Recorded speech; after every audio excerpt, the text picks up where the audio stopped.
Muy buenas, mis apreciados y amados del Señor.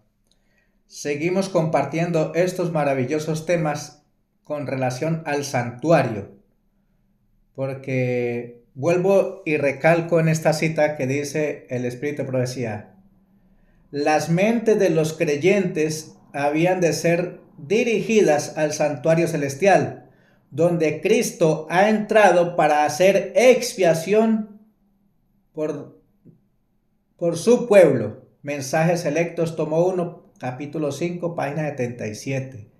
La correcta comprensión del ministerio de Cristo en el santuario celestial es el fundamento de nuestra fe. El Evangelismo, capítulo 8, página 165. ¿Cómo entendemos esto? Debemos entender lo que se hacía en el santuario hebreo, en el desierto. Dios siempre ha querido estar con su pueblo. Lo hizo en el Edén, lo ha hecho en el desierto, lo hizo en los tiempos de David y Salomón y lo quiere hacer hoy. Así como allí hubo un santuario que era el Edén, también hubo un tabernáculo en el desierto que se llamaba el tabernáculo y el templo de Dios allí, el que hizo Salomón en Jerusalén. Y hoy también existe ese santuario, que es el sábado, el tiempo, el espacio sagrado que Dios designó desde la creación que fuera parte importante de la creación, para estar en comunión con su pueblo. Por eso es importante entender qué era lo que se hacía allí, en ese tabernáculo.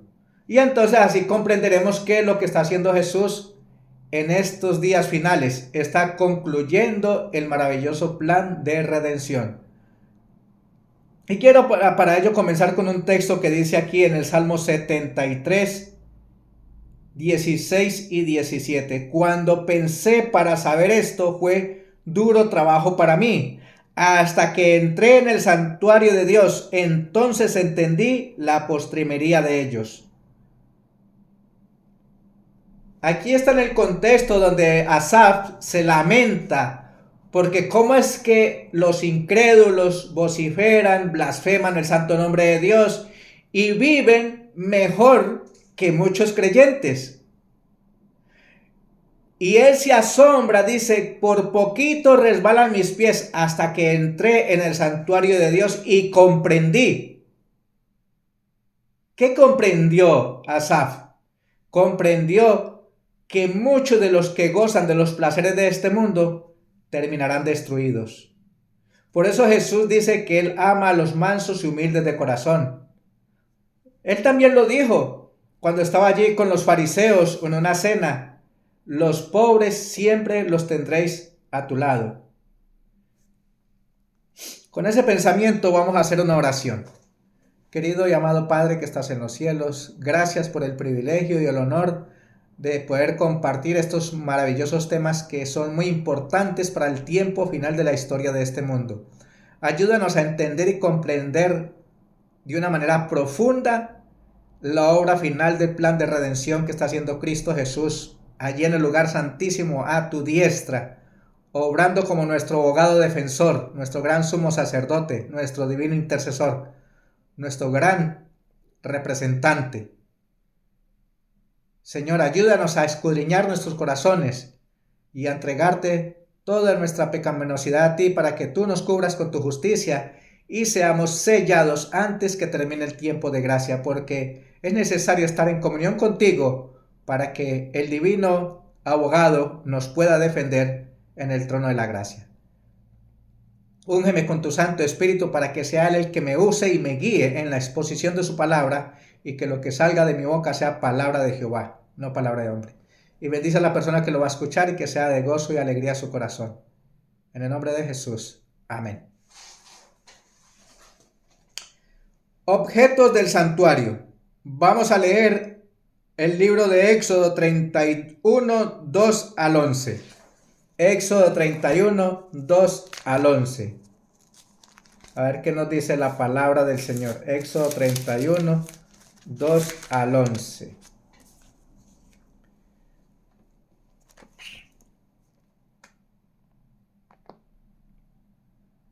Esto es que Dios le habla a Moisés y le da una orden. Y Jehová habló a Moisés diciendo, mira, yo he llamado por su nombre a Bezaleel, hijo de Uri, hijo de Ur, de la tribu de Judá. Y lo he llenado del Espíritu de Dios, en sabiduría y en inteligencia, y en ciencia, y en todo artificio, para inventar diseños, para trabajar en oro y en plata y en bronce, y en artificio de piedras para engastarlas en artificio de madera, para obrar en toda clase de labor. Y he aquí yo he puesto con él a Aholiab, hijo de Ahisamac, de la tribu de Dan, y he puesto sabiduría en el ánimo de todo sabio de corazón, para que hagan todo lo que yo te he mandado.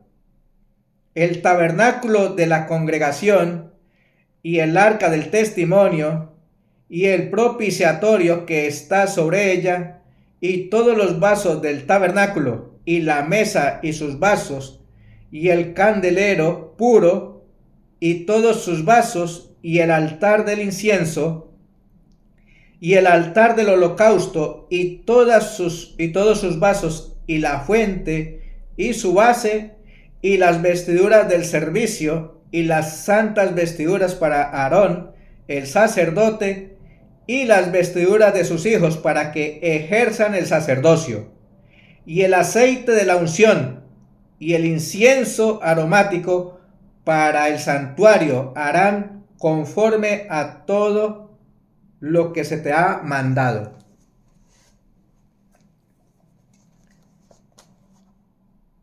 Cuando leemos estos textos, ¿qué nos enseñan estos versículos acerca de la fabricación de los objetos del santuario terrenal? ¿Qué vínculos hay allá con Génesis 1:2? ¿Qué dice Génesis 1:2? Dice el libro de Génesis 1:2, y la tierra estaba desordenada y vacía, y las tinieblas estaban sobre la faz del abismo, y el Espíritu de Dios se movía sobre la faz de las aguas. El Espíritu de Dios también estaba activo en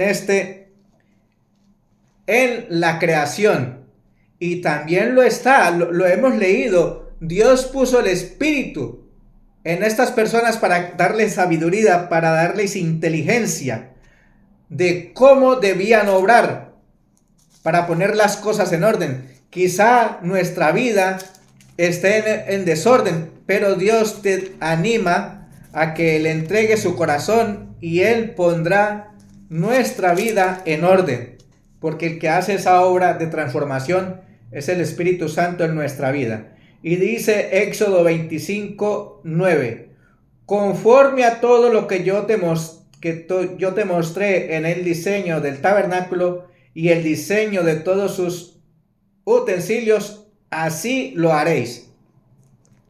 Pues así como Dios dio órdenes allí en el santuario hebreo, cómo lo construirían, qué era lo que debían de hacer, pues Dios también tiene órdenes para nosotros, cómo debemos vivir en este tiempo final, sabia y piamente. De todos los objetos del santuario, el arca del testimonio era el símbolo supremo de la presencia y la santidad de Dios. El nombre deriva de las dos tablas de piedra llamadas el testimonio. Eso lo encontramos en Éxodo 32, 15 y 16.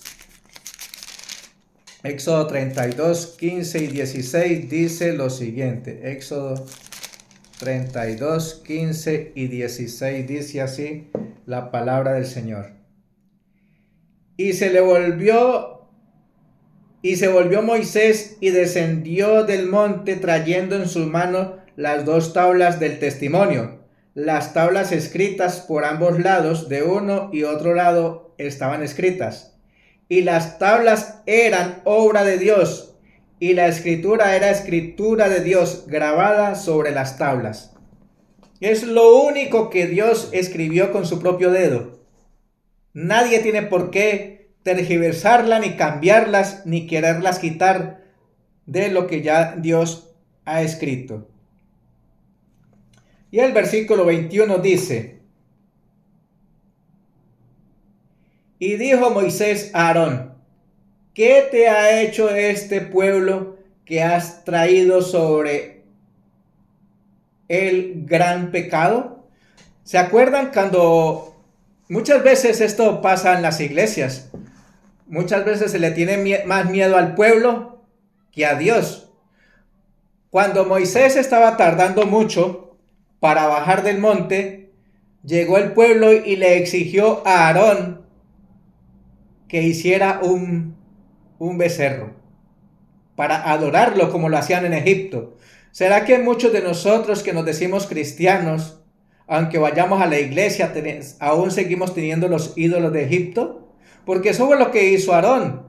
El pueblo le exigió un ídolo para adorarlo, supuestamente en representación de Dios, pero ese no es el propósito de Dios.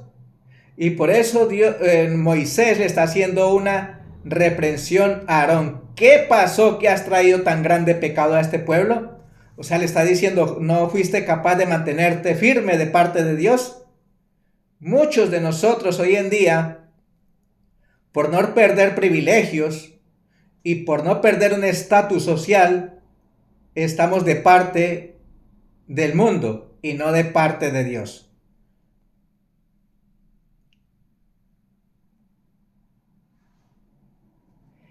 El nombre deriva de las dos tablas de piedra llamadas el testimonio, que estaban ubicadas dentro del arca.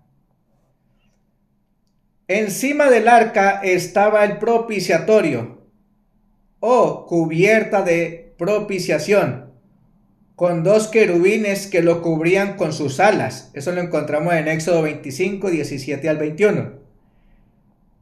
Esto transmitía la idea de que nuestro Dios compasivo y lleno de gracia reconcilió a la gente consigo e hizo toda provisión para que mantuvieran una relación de pacto con él. Este es el lugar donde una vez por año, en el día de la expiación, Yom Kippur, en hebreo, se hacía la expiación del pueblo y del santuario. Eso lo encontramos en Levítico 16, 14 al 16.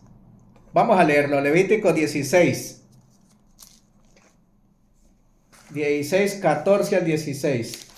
Levítico 16, 14 al 16 dice así. Dice la palabra del Señor. 16, 14 al 16.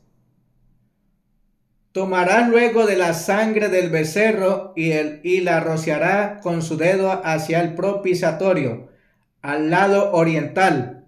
Hacia el propiciatorio esparcirá 7 veces de aquella sangre con su dedo.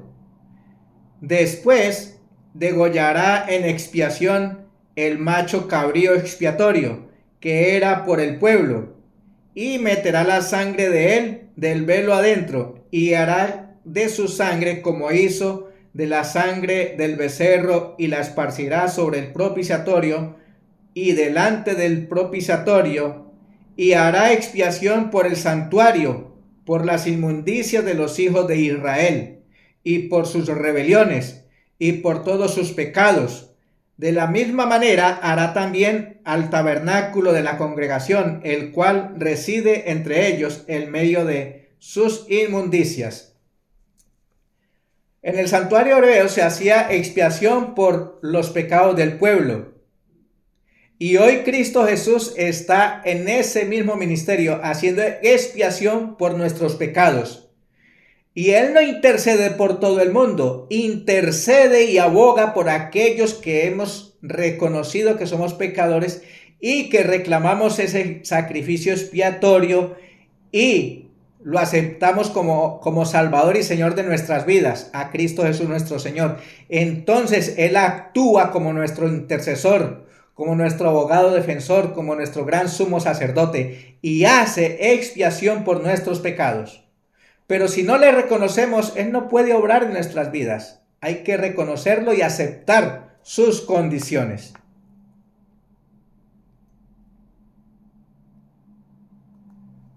Vamos a ver qué dice Romanos 3:25. Libro de Romanos 3:25. Romanos 3:25 dice así la palabra del Señor. A quien Dios ha puesto en propiciación por medio de la fe en su sangre. Vuelvo y lo leo. Está hablando de Cristo Jesús. A quien Dios ha puesto en propiciación por medio de la fe en su sangre, para manifestar su justicia por la remisión de los pecados pasados en la paciencia de Dios. O sea, Cristo Jesús, aun siendo nosotros pecadores, Él dio su vida por nosotros. Y nosotros debemos confesar nuestros pecados para que Él pueda hacer expiación por nuestros pecados en el lugar santísimo. Así como ocurrió en el santuario hebreo, que hacía expiación por los pecados del pueblo, porque el santuario había sido contaminado, porque en forma simbólica era trasladado nuestros pecados del animal al santuario a través de la sangre. Y lo mismo hoy día sucede así. Cuando confesamos nuestros pecados, entonces el santuario celestial queda contaminado.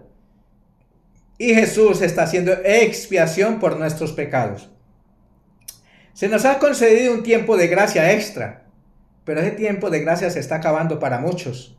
Entonces debemos prestar atención. ¿Qué está sucediendo en el mundo? ¿En qué condición nos encontramos? Y así permitir que el Espíritu de Dios transforme nuestras vidas y ser sellados antes que termine el tiempo de gracia, porque se acercan tiempos angustiosos para el pueblo de Dios en esta tierra. Pero Dios se compromete a guardarnos y protegernos si somos fieles y leales a Él. Pablo menciona que Dios puso a Jesús como propiciación o sacrificio de expiación por nuestros pecados, puesto que Jesús mismo es el lugar de la redención por medio del cual Dios hizo expiación por nuestros pecados. En el lugar santo, el primer departamento, ¿qué había? El candelabro que proveía luz continuamente. Eso lo encontramos en Levíticos 24, 1 al 4. Y el altar del incienso producía el humo protector que escondía la presencia de Dios para que el sacerdote no lo viera. Levítico 16, 12 y 13. Sobre la mesa para los panes de la presencia o propiciación se ubicaban 12 panes que representaban a las 12 tribus de Israel. También sobre esta mesa se ponían platos, cucharas, cubiertas y tazones. Éxodo 25, 29 y 30. Aunque se da muy poca información sobre el significado de estos elementos, parece que representaban los elementos de una comida de pacto recordada en Éxodo 24:11 y servían como recordativo constante del pacto de Dios con su pueblo. Ustedes se estarán preguntando, pero este hermano, ¿por qué dice la referencia a los textos y no los lee? Porque mi intención no es que solamente escuches, es que debes leer. Es tu deber leer las Escrituras y no quedarte solamente con lo que escuchas. Hay que escudriñar la palabra de Dios. Hay un texto maravilloso en Hechos 17:11 hablando de los bereanos. Dice, y estos eran más nobles que los de Tesalónica. No solamente escuchaban, sino que escudriñaban para saber si esas cosas eran verdad o no. Por eso les animo a leer las Santas Escrituras. No se quede con lo que escucha, porque muchos de lo que solamente escuchan van a terminar engañados, porque no tienen una relación con Dios a través del estudio de la palabra de Dios y la oración. Ahora, ¿Qué quiere decir el candelabro, la mesa de los panes y el altar del incienso? Que tú y yo debemos tener comunión con Dios, porque las lámparas representan el Espíritu Santo. El aceite representa que cuando clamamos a Dios, el Espíritu Santo nos unge con su presencia y que debemos nutrirnos de la palabra de Dios, porque eso es lo que representan los panes, la presencia de Dios en nuestra vida, la relación que tenemos con Él a través del estudio de la Biblia. La Biblia es la palabra de vida, es el pan de vida. Jesús lo dijo: yo soy el pan que descendió del cielo. Ese es el pan que nos mantiene vivos, que nos fortalece en la fe, que nos llena de su gracia, de su presencia.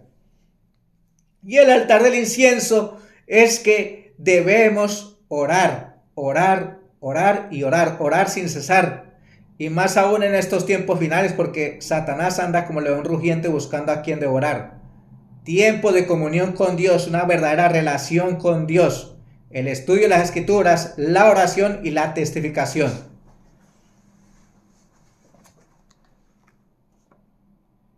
Vamos a leer Romanos 3, 25 al 28. A ver, que este sí lo quiero leer. Romanos 3, 25 al 28 dice: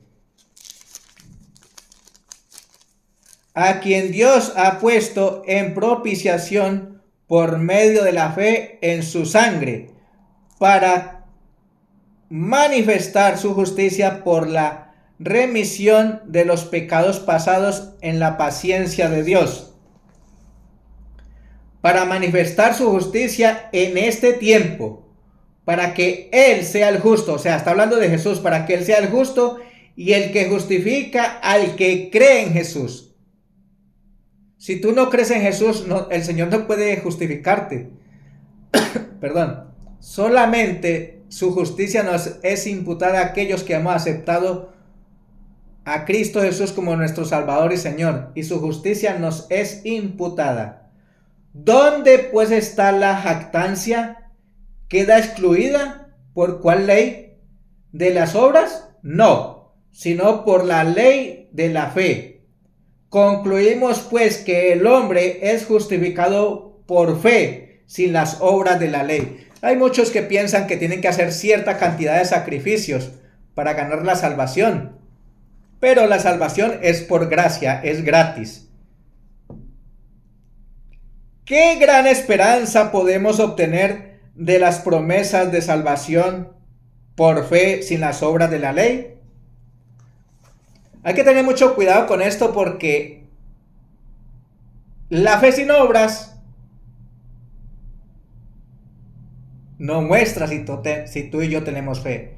Pero si lo que hacemos, las obras que hacemos, lo hacemos para agradar a Dios, para vindicar su carácter, su honor, entonces esas obras no se hacen para enorgullecer mi yo, sino para exaltar, para vindicar, para glorificar el nombre de Dios. Esas son las obras que Dios aprueba, porque no son para enorgullecernos nosotros, sino para buscar dejar el nombre de Dios en alto. La palabra de Dios dice que también debemos ser santos como Él es santo. ¿Y cómo logramos eso? Entrando en el santuario de Dios, como dice el libro de Efesios. Entrando en el santuario de Dios, en su presencia, en el segundo departamento, al lugar santísimo, donde tenemos en cuenta que allí está la Santa Chiquiná, y que en el arca del pacto están los 10 mandamientos escritos en 2 tablas de piedra, la tacita del maná y la vara de Aarón que reverdeció. Entonces, cuando estamos en la presencia de Dios, nuestra vida es transformada.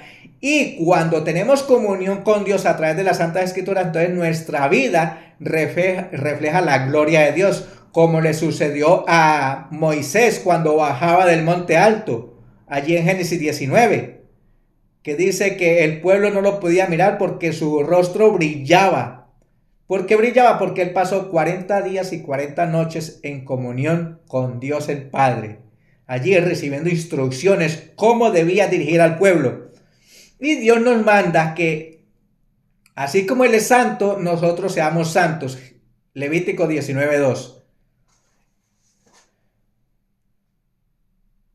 Y tomarás el aceite de la unción y ungirás el tabernáculo y todo lo que está en él, y lo santificarás con todos sus utensilios, y será santo. Ungirás también el altar de holocausto y todos sus utensilios, y santificarás el altar, y será un altar santísimo. Éxodo 40, 9 y 10.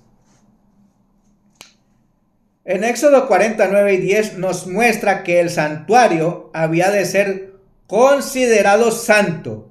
La idea básica de santidad es estar separado y ser singular junto con pertenecer a Dios. Cuando vamos a la iglesia se supone que es el santuario de Dios. Debemos de entrar de una manera pulcra, sin prejuicios, una mente dispuesta, un corazón íntegro, dispuesto a estar en la presencia de Dios, porque por fe debemos tener esa idea de que estamos en la presencia de Dios, no solo porque es el santo sábado, sino porque estamos en el lugar que Él designó, tener ese encuentro personal con nosotros. Es verdad que hay muchas personas que no se pueden reunir en la iglesia, por lo que sea. El sábado es un espacio, es un tiempo sagrado que Dios separó desde la creación del mundo porque quiere estar en comunión con su pueblo. Y su pueblo se une en la iglesia para cantar, para leer las escrituras, dialogar de la experiencia de la vida cristiana, no para chismosear, no para hablar de los negocios personales, no para hablar de la vida secular. Eso lo encontramos en libro de Isaías 56:2 y 58:13 y 14. Ahí nos dice cómo es la forma correcta de adorar a Dios en su día santo. Y si queremos ser santos, debemos practicar esa santidad en el día a día. Santos en nuestra esfera, no en la esfera de Dios. Porque Dios nos llama santos cuando estamos en comunión con Él, porque hemos sido separados de la cantera del mundo para vivir una vida transformada, una renovación de nuestra mente y así poder ser verdaderos discípulos de Cristo. Los servicios simbólicos eran el vínculo que unía a Dios con Israel. Las ofrendas de sacrificios tenían el propósito de prefigurar el sacrificio de Cristo, preservando así en el corazón de la gente una firme fe en el Redentor venidero. Por lo tanto, a fin de que el Señor pudiera aceptar sus sacrificios y continuar morando con ellos, y por otro lado, para que el pueblo pudiera tener un conocimiento correcto del plan de salvación y un recto entendimiento de su deber, era de máxima importancia que en todas las personas relacionadas con el santuario hubiera santidad de corazón y pureza de vida. Está hablando de los dirigentes.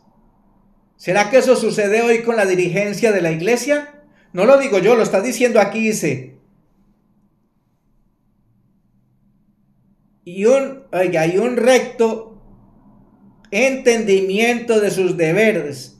Era la máxima importancia que en todas las personas, en todas las personas relacionadas con el santuario hubiera santidad de corazón y pureza de vida, reverencia para Dios y estricta obediencia a sus requerimientos. Elena G. de White, Comentario Bíblico Adventista, tomo 2, página 1004. Así está escrito. Este servidor lo que hace es compartir algo que ya está escrito. Por eso te estoy dando la referencia, para que no crea que es un invento aquí, que el liderazgo tiene que ser íntegro, vivir en santidad, en pureza de vida. Vamos a leer Levítico 19:2, a ver qué nos dice la palabra de Dios. A ver si estamos aquí inventando algo o de verdad está escrito. Levítico 19:2 dice lo siguiente.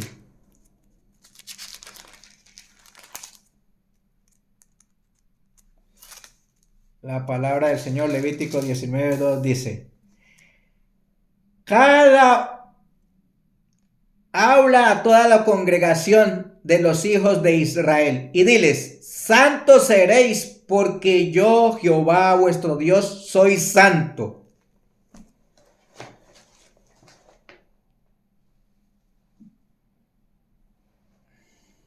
Primera de Pedro 1, 14 al 16. Ahora vamos al Nuevo Testamento que tiene el mismo pensamiento. Primera de Pedro 1, 14 al 16. Primera de Pedro 1, 14 al 16. Dice así.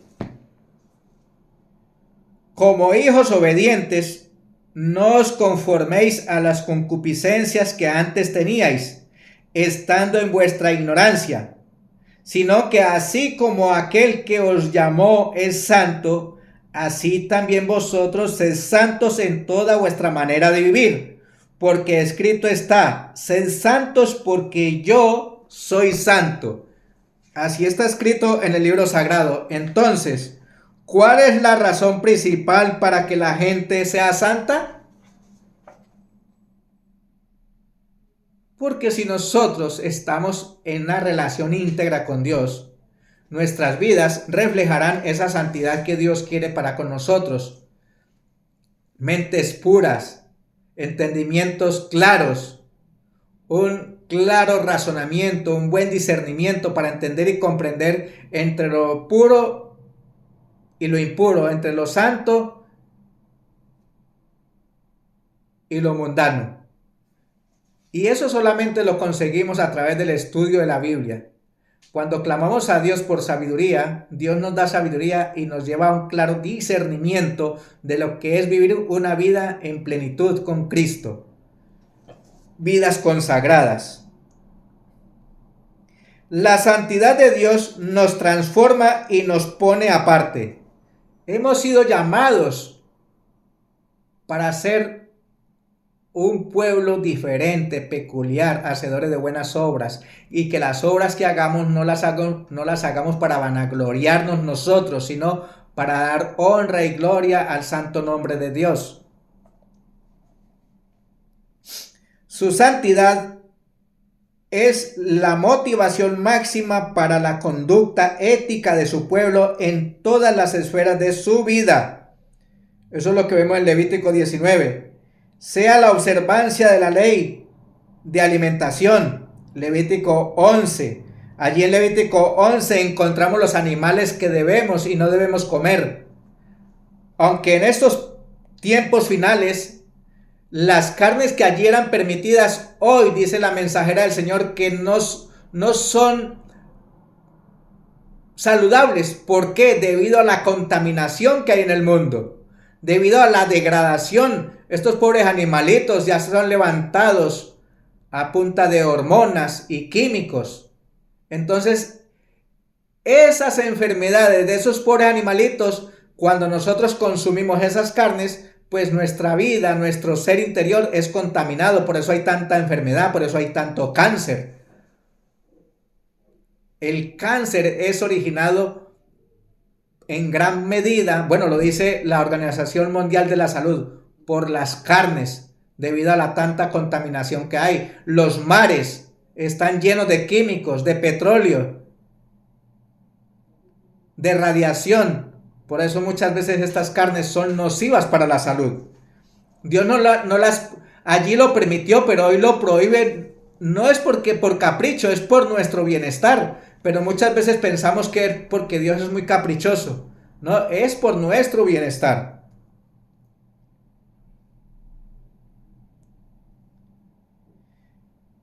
El respeto al sacerdote lo encontramos en Levítico 21:8. O no conformarse con los apetitos anteriores, según 1 de Pedro 1:14. Obviamente, Dios quiere que crezcamos en santidad al llegar a estar más cerca de Él.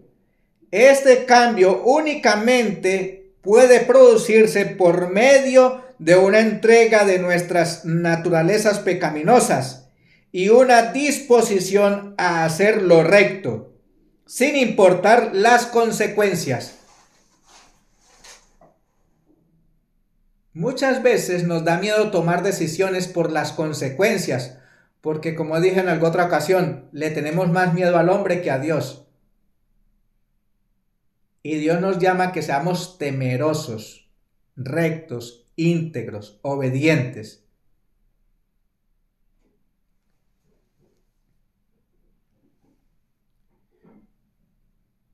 Pensemos en nosotros mismos, nuestros hábitos, gustos, actividades, etcétera. ¿Cuánto de lo que somos y de lo que hacemos lo consideramos santo? Esto es una pregunta muy fuerte y cada uno debemos recapacitar, reflexionar si lo que hacemos en el día a día es santo. Santo quiere decir, glorifica el nombre de Dios. Honramos el nombre de Dios con esas actitudes, con esos pensamientos, con esas acciones. O sea, todo lo que hago honra y glorifica el nombre de Dios. Es una pregunta más bien difícil de afrontar.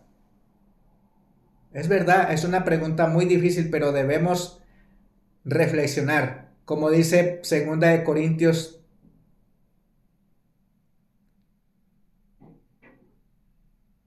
15:3, examinaos a vosotros mismos si estáis en la fe. Examínate, pruébate. El salmista en el Salmo 119 dice, Señor, examíname, pruébame, muéstrame y condúceme por el camino de tu justicia.